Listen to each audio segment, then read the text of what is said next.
I was practicing TM for 12 years, and then I went to Fairfield. I worked for you. She was my boss. She owned this wonderful vegetarian restaurant called Peggy O'Neill's. It was great. What was it called? Peggy O'Neill's. Oh, Peggy O'Neill. I worked and I made the salad bar. I was the macaroni guy. I made macaroni, salad, and coleslaw. Anyway, so before that, Maharishi came to inaugurate the dome. Were you there for that? And there were, it was a structure where we were going to meditate, and there was this building that wasn't built yet. So the walls weren't up, but the frame was up. And there was a stage in there. And this would have been like December 28th, just after Christmas. And it was freezing in Iowa. It must have been 40 below with the wind chill factor, freezing. And people wearing heavy parkers and hats and gloves and boots. And these three pundits are on the stage and they're chanting Rig Veda. And they have to put electric heaters near them, and they're giving them blankets, and they're shivering. This is their first time out of India. And there's this one pundit on the stage, and he has a very small mustache, and his hair is up to here, and he has these beautiful almond-shaped eyes, and he does not want to take any blanket. He's just there with his silk. And I wanted to jump on the stage because I felt like I wanted to take care of him. I wanted to do something. And every time he wouldn't take a shawl or anything, I would just feel like this angst. And then finally they put a shawl on him, and I just was like, oh, thank God. You know, I just felt relieved. And I just remember being so cold. And then Maharishi came out, and there was this inauguration that happened. And then later that day, we were going to do our meditation. We were in the field house in those days. And I was walking to where the meditation was. I had a backjack under my arm and, you know, all the paraphernalia we carry with us. And this white Cadillac drove around the campus. And the three pundits, who I refer to as the panditos, they were in the back of the car, and this guy with the beautiful eyes and very fair, he was on the edge, and he was looking out the window. And I just caught his eyes. And when I caught his eyes, something happened to me. I just started to cry. I mean, really cry, like one of those noisy, and, you know, mucus coming out and tears. And I just really, it just affected me. Why and what happened, I don't know. And then I went to the program and I did my meditation. I just remember my meditation was so deep. And I saw him again in India. I went to this Vedic science course Maharishi had, and there was several thousand people there, and he was on the stage. And I met him. I said one or two words to him. And then a friend of mine, Claire Atkins, she was in the Santa Monica Food Co-op, and I was shopping for wheat-free, sugar-free, taste-free cookies. And we collided. Our carts collided. And she told me about Ravi Shankar, and she said, oh, this thing and this program, and this is fantastic, you have to do it. And I don't know what she said that made me resonate with it, but it was like, I have to do this. And I just marked the days on my calendar for 3 months, waiting for him to come to Santa Monica. And he came. Chris Reed, who's in the back, he was at that talk as well. And he was speaking, and it was the worst talk I've ever heard any spiritual teacher give. I mean, it was just so baffling. He had this concept, it was alien called Guru, and he was communicating to all of us what it would look like if an alien came onto the planet and observed what planet Earth was like. That was like how he was looking at life through his eyes. It just didn't work. And nobody really was getting anything out of the talk. And I remember asking a question. I had a little pocket recorder. I recorded it, and I saved that. And I asked a question about Dharma, of all things. And he answered my question. He wouldn't answer anybody's question, but my question he answered. And I got annoyed that he answered my question. People were getting annoyed that he wasn't answering their question. I got, well, why do you answer my question? But anyway, and then afterwards, I just went up to him and I said, my meditations weren't going so well. And he said, take the course. So I did. And it was remarkable, you know. And what was so cool was that Guruji taught it, and that we all got to just sit with him. There were less people in my course than are here in this room. There were 11 of us, and it was during Guru Purnima, my very first course. And it was very special. We got to go back to the house with him and interact with him, and then at the end when he left, was that the first course? Yeah. So he taught one course, and then we drove him around, and we went to the beach with him. And he was walking with us, and he was telling us that we had all been with him in a previous life, and asking us if we remembered. I said, no. And something strange was happening to me. I didn't know why, but I was in love with this guy. And I knew he liked me. I didn't know he liked everybody the same way he liked me, but I knew he liked me. And now I realize everybody has that experience with him. I thought it was just us.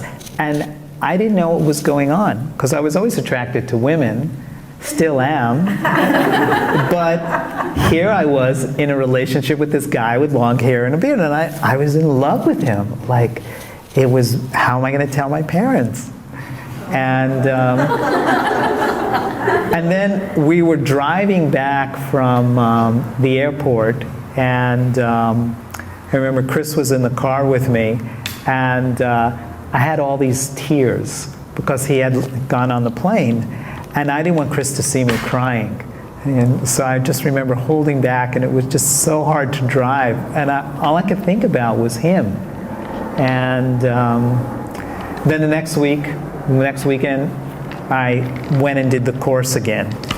And he was in Santa Monica. I couldn't handle him being in San Francisco and I was here, so I did the course again. And Chris was like, oh, I'm not going. And when the day of the course came, there he is, Chris comes too.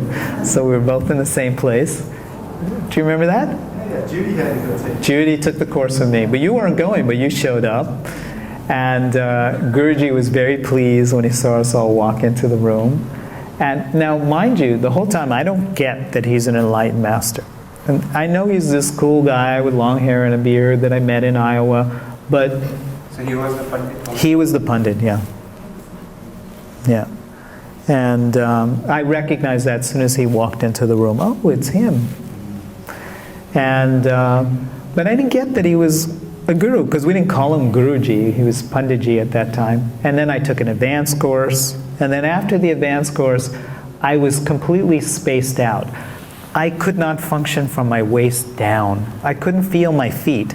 I was like in the ethers somewhere. And I called him. I had his phone number. He was staying in New York. And I couldn't reach him, and I left a message for him. And then the next day I called again, and somebody answered the phone, and they said, hello? And I said, hi, I'd like to speak to Panditji. Who's calling? This is Michael, I'd like to speak to Panditji. Yes, speaking? No, Panditji, I'd like to speak. Yes, who's calling? It was him, but his voice was so high, I couldn't tell. I thought it was a woman. This goes on for like 5 minutes. But it was like an Abbott and Costello kind of routine, you know? And yeah, exactly. I'd say, no, I want to speak to Panditji. He goes, yes, who's calling? No, I want to speak to... Okay, so it says, no, Michael, it's me, Pandit. Oh, hi. I'm so embarrassed. And then he said, you know, I called your house and I got your answering machine. And do you remember back in the 70s, in the 80s, 90s, when answering machines first came out, you used to like record some beautiful music in the background and then your voice. Now it's so boring. Hi, leave a message. But in those days it was all new.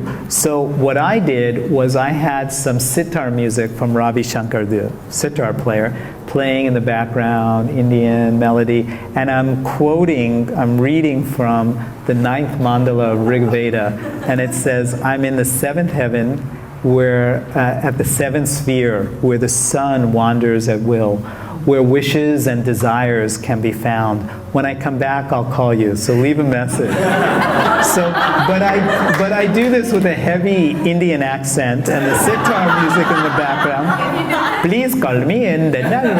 So, like I'm a guru, that's the message. And then Guruji, I'm talking about on the phone, he says, oh, I heard your message. I felt like I was in the heavens.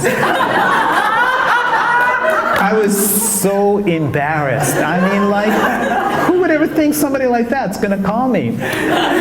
So we're talking, and we're going into all this stuff that I'm asking him questions, and he's explaining. And there was a conflict that I had about being with him. A certain thing that was going on, and I was asking him questions. And he's talking to me, and he's explaining things to me. And finally, I mean, now if you call Guruji on the phone, if you get 10 minutes of his time, that's a long phone call.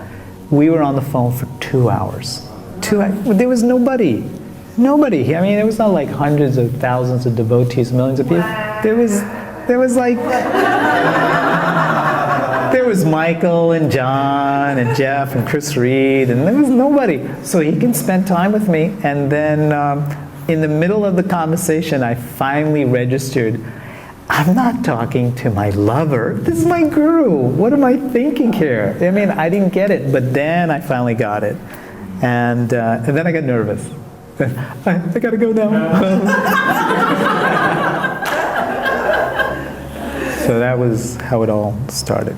But That was the short version. But if you ever go to teacher training, and those of you who are teachers, there's a little book that you get as a teacher. It's called Walk Like a King. It's a very nice book. And it's just for little things Guruji said that can help teachers.